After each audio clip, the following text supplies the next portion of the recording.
হ্যাঁ বন্ধুরা, ঠিকই বুঝেছ। মেট্রো রেল যাচ্ছি রবীন্দ্র সদনে। ছেলের একটা এক্সাম, সেখানে যাব। আমাকে 3.5 থেকে 4 ঘন্টা কাটাতে হবে ছেলের সাথে, আবার ফিরবো। ফার্স্টে জুডিওতে চলে গেলাম। রবীন্দ্র সদনেই দেখতে পেলাম একটা জুডিও যাওয়ার সময়। সেই জুডিওতে গিয়ে বেশ খানিকক্ষণ ঘোরাঘুরি করলাম, ওদের কালেকশানগুলো দেখলাম, উইন্টার কালেকশানগুলো দেখলাম। আছে মোটামুটি ভালোই কালেকশান আছে। কম বয়সী বাচ্চা মেয়েদের জন্য তো অনেক আছে শীতের বস্ত্রগুলো।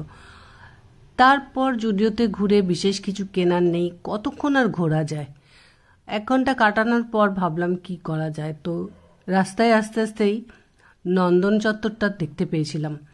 ভাবলাম এর থেকে ভালো জায়গা আর হয় না। তো জুডিও থেকে আবার ব্যাক করে আমি নন্দনে চলে গেলাম। প্রথমে একাডেমি অফ ফাইন আর্টসে ঢুকলাম। সেখানে এক ফিল্ম ফেস্টিভ্যালসের সমস্ত উত্তম সুচিত্রা, তার অনেক রকমের ছবি লাগানো ছিল, সেগুলো দেখলাম। দেখতে খুব ভালো লাগছিল। একটা একটা করে দেখতে দেখতে ভাবলাম আমার ফেসবুক ফ্রেন্ডসদের জন্য একটু, আমি দেখছি তাদেরকেও একটু দেখার সুযোগ যদি করে দিতে পারি। সেই কারণে একটু ভিডিও করতে আরম্ভ করলাম। প্রথমে ভাবছিলাম আমি ভিডিও করলে কি কেউ কিছু বলবে, তা দেখলাম আমি ভিডিও করছি, সবাই দেখলো কিন্তু কিছু বলল না। তো সেই কারণে আমি ভিডিওটা করে নিলাম। ভিডিও করে ওই জিনিসগুলো দেখতে দেখতে নিজেও দেখলাম, তোমাদের জন্য ভিডিও তুলে আনলাম। তারপরে বেরিয়ে পড়লাম শিশির মঞ্চ।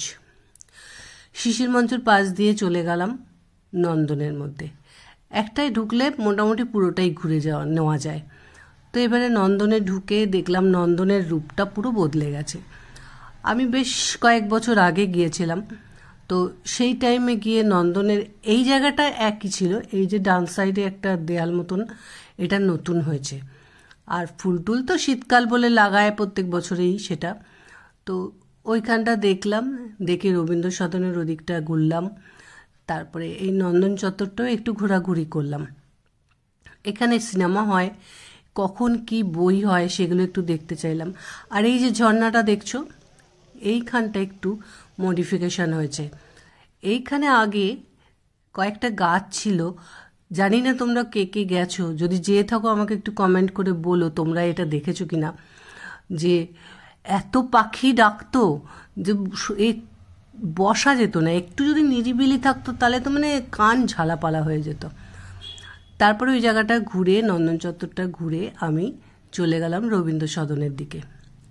রবীন্দ্র সদনের যে বিল্ডিংটা, ওই বিল্ডিংটার দিকে ঘুরতে ঘুরতে যেতে যেতে রাস্তাতেই যে ডান সাইডে জায়গাটা রয়েছে, ওখানেও এদের একটা গান চলছে সমানে। চলচ্চিত্র উৎসবের 11 তারিখ অবধি চলচ্চিত্র উৎসবটা চলছিল। তো আমি লাকিলি সেদিনকে 10 তারিখ ছিল বলে আমি পেয়ে গেলাম অনুষ্ঠানটা, এবং সুন্দর করে ঘোরাঘুরি করলাম। তারপরে খবর নিয়ে জানতে পারলাম পাস পাওয়া যাবে। আর একটা লিফলেটও পেয়েছিলাম, তার মধ্যে কোন নন্দন 1 নন্দন 2তে কী চলছে সব, কখন টাইম টেবিলগুলো পেয়েছিলাম। তো সেই কারণে আমি চলে গেলাম খুঁজে টিকিট ঘরটাকে। টিকিট ঘরে গিয়ে দেখলাম বিশাল একটা লাইন পড়েছে। লাইনে দাঁড়িয়ে পড়লাম। আমার হাতে তো অনেক টাইম, আমাকে তো টাইমটা পাস করতে হবে। তো আধা ঘন্টা লাইন দেওয়ার পর এই টিকিটটাও পেয়ে গেলাম। টিকিট নয়, ওরা পাস বলে এটাকে, কারণ এর জন্য কোনো অর্থ লাগে না। তারপরে আমি টিকিটটা নেওয়ার পরে দেখতে পেলেন তো একজন স্টার গেল, ভিলেনের রোল করে উনি। তো এরপরে দেখলাম আরও একজন স্টার যাচ্ছে, টিভি স্টার দেবলীনা। এর না, ছেলেটার নামটা আমার জানা নেই। আর পেছনে রয়েছেন ইনি কাকার রোল করেন। তো তারপরে দেখে একটা ফিশ ফ্রাই খেয়ে একটু কিছুক্ষণ বসে আবার ঘুরলাম।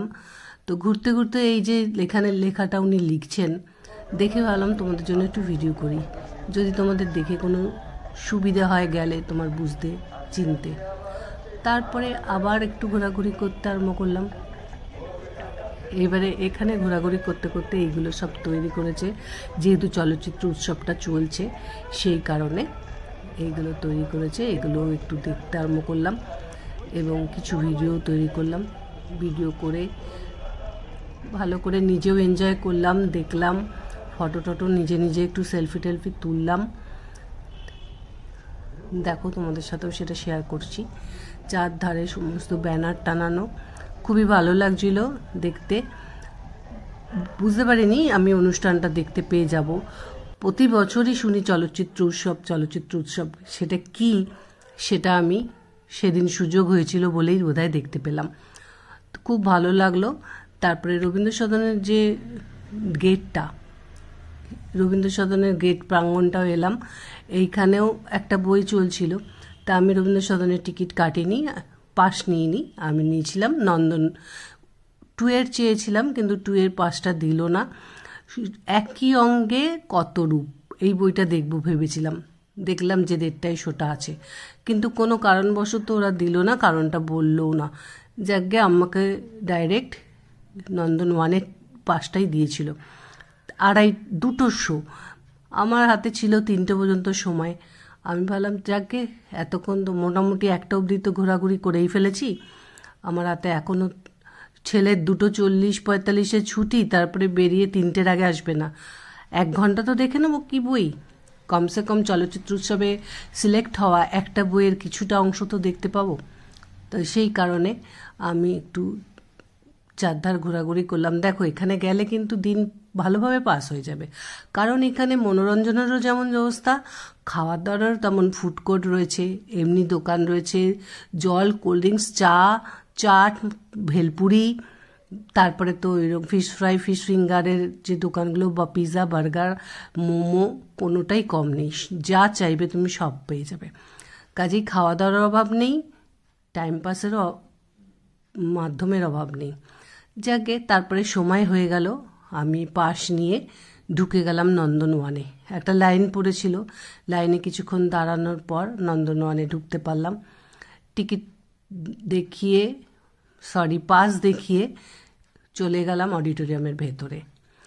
অডিটোরিয়ামটা দেখে আমি এই প্রথম দেখলাম। বহুবার নন্দনে গেছি, কিন্তু কোনোদিনও ঢুকবো বলে টাইম পাইনি, সববারই একটু ঘুরে চলে এসেছি। এইবারে একা সময় আছে, তাই ঢুকে দেখলাম ভেতরটা। বিশাল বড় হল ঘর, আর সত্যি পুরোটা ভর্তি হয়ে গেছিল, বলবার মতো না বন্ধুরা। আমি এতদিন ধরে সিনেমা দেখতে যাই টিকিট কেটে, সেই হল কিন্তু ভর্তি হয় না। এই অডিটোরিয়ামটা নন্দনের মতো জায়গায় এরকম আমার ধারণাই ছিল না। খুব ভালো লেগেছে সেটা আমার দেখে। এখন ফাঁকা দেখছো তো, যখন বইটা শুরু হয়ে গেছিল, এটা আমি বই ঢুকেই তুলেছিলাম। এটি ইন্টারন্যাশনাল কম্পিটিশন IMI বিভাগে মনোনীত হয়েছে। Good afternoon, ladies and gentlemen.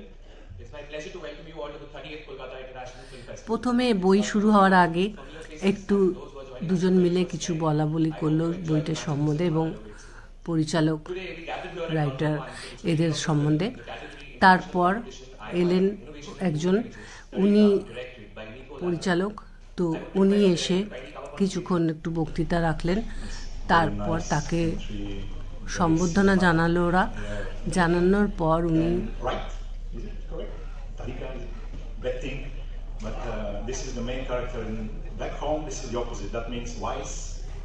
সবাইকে এনজয় দ্য ফিল্ম বলে তারপর স্টেজ থেকে ওই সম্বর্ধনা গ্রহণ করে নিচে নেমে গেলেন। তারপরে শুরু হলো বইটা। বইটা বেশ ভালো ছিল, আর্ট ফিল্ম ধরনের বইটা ছিল, কিন্তু সত্যি বইটা খুবই ভালো লাগছিল।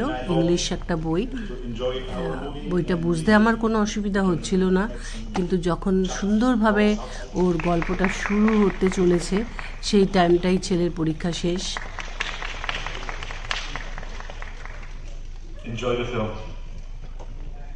তো সেই কারণে আমাকেও বেরিয়ে আসতে হলো। বইটা সত্যিই খুব ভালো লাগছিল, তবে বইটা আর অন্য জায়গায় কোথাও দেখতে পাবো না, কারণ এটা চলচ্চিত্রটা উৎসবে ওঠা বই। খুব ভালো লাগলো যতটুকুনি দেখতে পেয়েছি। তারপরে ছেলে ফোন করতে বেরিয়ে আসলাম। বেরিয়ে এসে ছেলে যেখানে আমি দাঁড়াতে বলেছিলাম, ছেলে ওখানে দাঁড়িয়েছিল। ফোন করে যোগাযোগ করে নিলাম। যোগাযোগ করে নেওয়ার পর আমরা দুজন মিলে মেট্রো রেলের দিকে এগিয়ে গেলাম। যেহেতু একটা বিয়েবাড়ি যাওয়ার ছিল, খুব তাড়াতাড়ি বেরোতে হবে 5:30টার মধ্যে। সেই কারণে আর কোনো খাওয়া দাওয়ার দিকে তাকানো হলো না। ছেলে বলল বাড়ি গিয়ে কিছু খাবো, নয়তো এখানে খেলে আর বাড়িতে গিয়ে খাবো না। তো সেই কারণে আর কোথাও খাওয়া দাওয়া হলো না, চলে গেলাম মেট্রোতে উঠে পড়লাম। মেট্রোতে উঠে রবীন্দ্র সদন থেকে পার্ক স্ট্রিট হয়ে পরপর সমস্ত স্টেশনগুলো অতিক্রম করে বাড়িতে হাঁটতে হাঁটতে পৌঁছে গেলাম।